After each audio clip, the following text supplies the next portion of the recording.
tu veux devenir ma femme. Tu pètes comment, moi? C'est l'émotion. L'émotion de quoi, mon frère? Trop péter, ce n'est pas une fatalité. Cette jeune fille aurait pu éviter ce problème si elle avait écouté cette vidéo. Alors aujourd'hui, on va parler de conseils. Beaucoup de personnes souffrent de paix fréquents. Nous allons voir en détail. Alors lorsqu'on parle de péter, on parle de gaz dans les intestins. Notre intestin, c'est un long tube qui va contenir plusieurs choses, des aliments, des liquides et de l'air. L'air qui est présent dans notre tube digestif est composé principalement de 5 gaz. Il y a ce qu'on appelle l'azote, l'oxygène, le dioxyde de carbone, le méthane et l'hydrogène. Après, il y a d'autres gaz un peu moins fréquents, mais qui sont importants, car pour certains d'entre eux, ce sont ces gaz qui donnent le caractère nauséabond, par exemple, de nos paix quand ça sent mauvais. Par exemple, il y a ce qu'on appelle le sulfure d'hydrogène, le dioxyde de soufre, l'ammoniac. Ce sont des gaz qui sont effectivement présents aussi dans notre intestin. Alors, chacun de ces gaz peut avoir des rôles et des fonctions biologiques. Contrairement à l'azote qu'on trouve dans l'atmosphère, l'air qu'on respire, l'azote de l'intestin va jouer un rôle dans le métabolisme de certains composés azotés. Ça influence la digestion, l'absorption des nutriments. Ensuite, il y a l'oxygène. L'oxygène qui, dans les intestins, va diminuer au fur et à mesure qu'on s'avance vers la sortie, vers le côlon. Et il y a des bactéries qui sont plutôt pro-oxygène, qu'on appelle bactéries aérobies, et les bactéries qui ne sont pas dépendantes de l'oxygène, qu'on appelle les bactéries anaérobies. Donc c'est pour ça qu'on verra, par exemple, il y a certaines bactéries, si tu les mets au contact de l'oxygène, elles vont mourir tout de suite. Ensuite, il y a le dioxyde de carbone qui est produit par des processus métaboliques au niveau de l'intestin, et ça intervient aussi dans tout ce qui est acidité gastrique, ça diminue l'acidité gastrique, ça contribue aussi au pH intestinal, donc le CO2. Après, il y a le méthane qui est produit par certaines souches bactériennes particulières. Et c'est un gaz qui va jouer aussi sur la motricité du côlon. Il y a des personnes qui sont méthanoproducteurs qui, si elles pètent et que vous mettez un briquet, ça va prendre feu. Ce n'est pas tout le monde qui produit du méthane. Ensuite, il y a l'hydrogène qui est un gaz très intéressant qui est produit par la fermentation de certains aliments comme des fibres et qui a des propriétés qui sont parfois liées avec la motricité de l'intestin. Et c'est aussi cet hydrogène qu'on va utiliser comme marqueur lorsqu'on fait un test qu'on appelle le test respiratoire à l'hydrogène expiré. On va mesurer ça dans les poumons. Donc ça part des intestins, ça revient dans les poumons. On reviendra sur ces tests tout à l'heure. Après, les autres gaz comme le sulfure d'hydrogène, produit par certaines bactéries soufrées qui, au contact de ces métabolites alimentaires, vont pouvoir être sécrétés. Et ces gaz-là vont être utilisés par certaines cellules du côlon comme substrat énergétique et jouer donc sur la trophicité, la tonicité du côlon. Le dioxyde de soufre, donc un autre gaz qui est aussi considéré comme très faible. Et puis finalement, le monoxyde de carbone, l'oxyde nitrique, ce sont des gaz vraiment très très faibles au niveau de l'intestin. Alors, la question maintenant, c'est pourquoi il y a autant de gaz? D'où vient ce gaz dans l'intestin? Il y a essentiellement 2 sources. La première source de gaz, c'est l'air qu'on avale. Lorsque je parle, j'avale de l'air. Et si je mange en même temps, j'avale encore plus d'air. Donc, d'où l'importance de ne pas manger lorsque vous parlez ou de ne pas parler lorsque vous mangez. Donc, première source, l'air qui est avalé, qui va souvent donner chez des personnes des distensions de l'estomac, distensions de ventre. Ça, c'est important. Deuxième source, c'est l'air qui est produit par les aliments suite à la digestion de ces aliments par les processus métaboliques et en particulier les bactéries. Donc, il y a des bactéries qui vont utiliser les nutriments, les résidus d'aliments pour se multiplier et puis péter.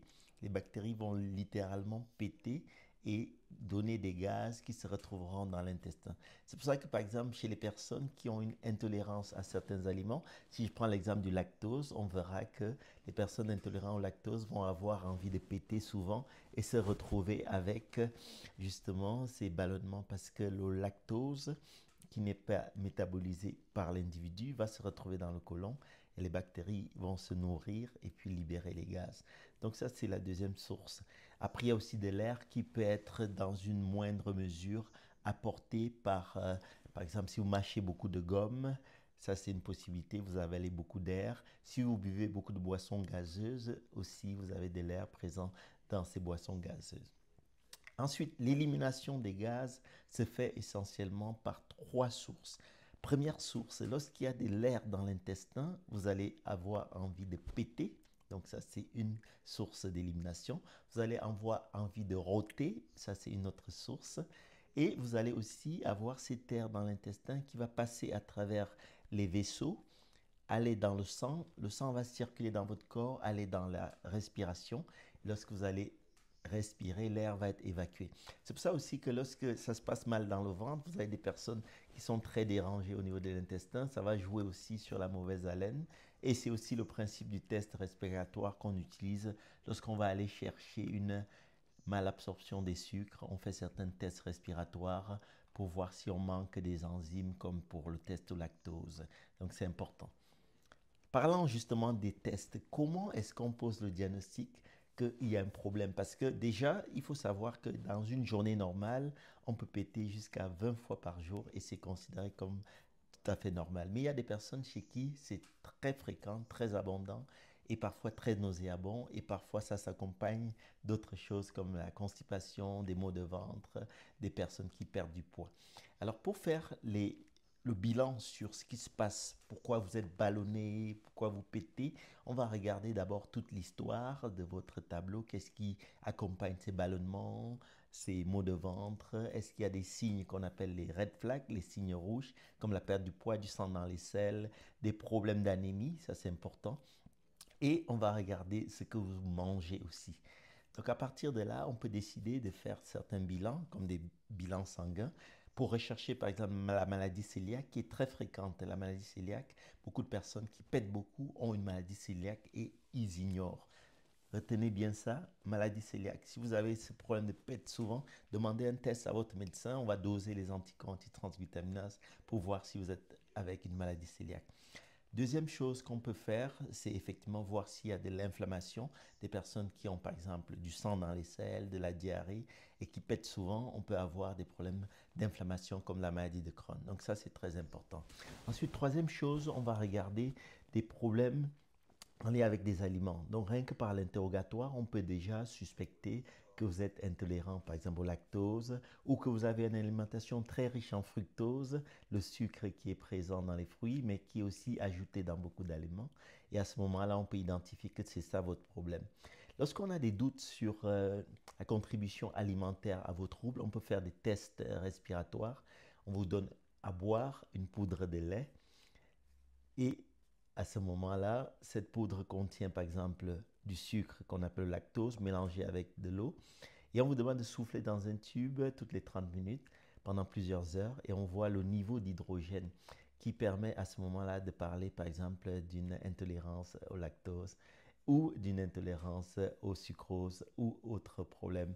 Il y a même des tableaux de SIBO pour les personnes qui souffrent de ça, dont on parlera dans une autre vidéo. Si cela vous intéresse, dites-moi en commentaire.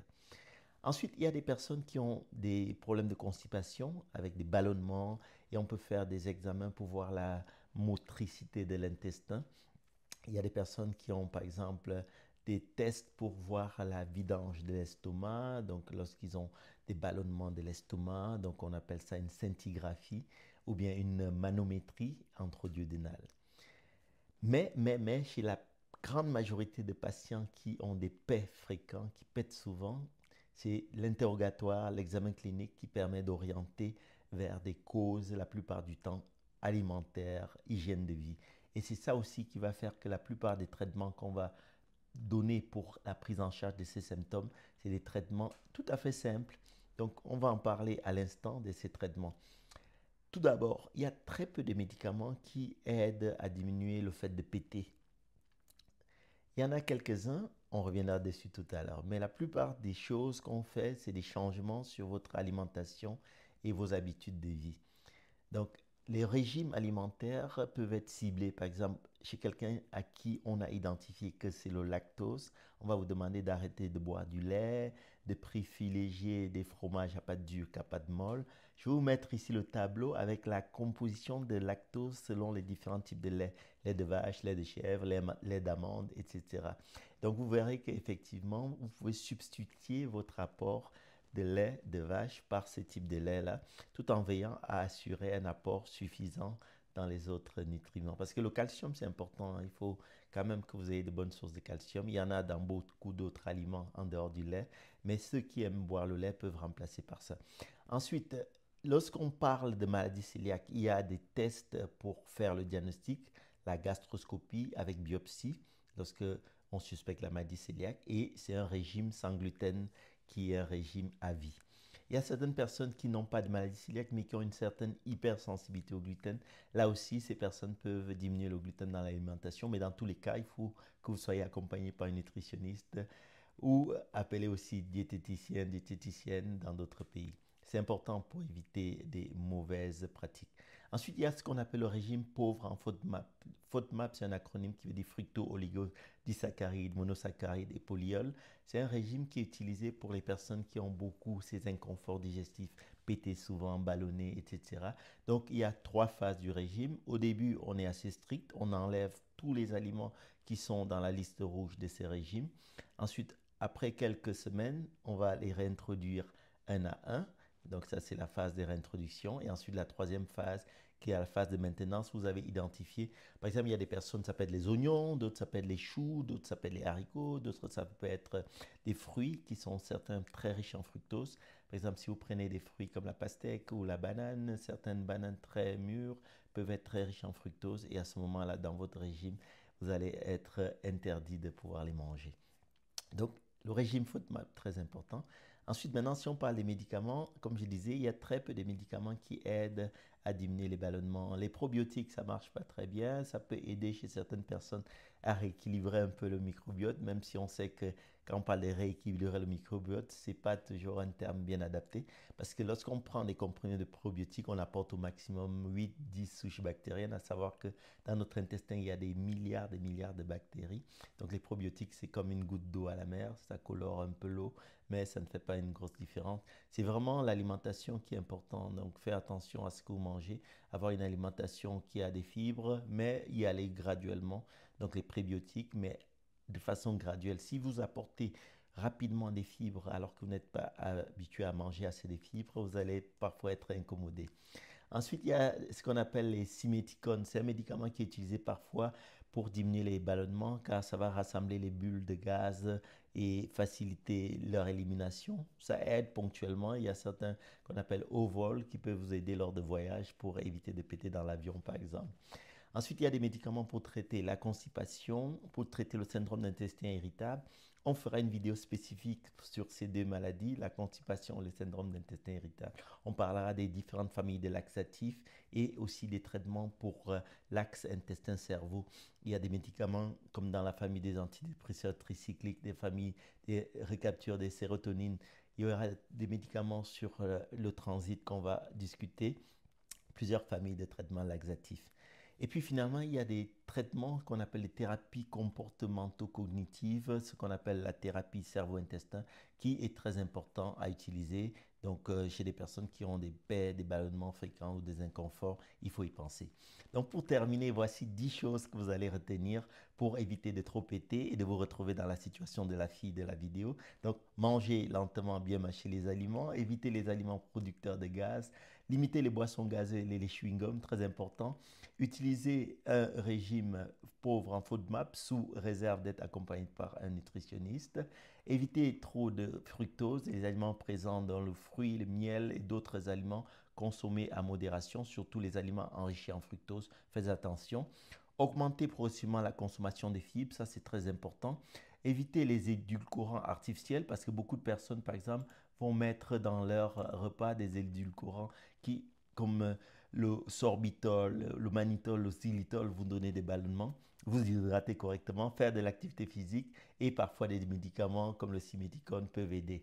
Donc c'est le docteur Sourire pour vous servir, partager cette vidéo, ça peut sauver des vies.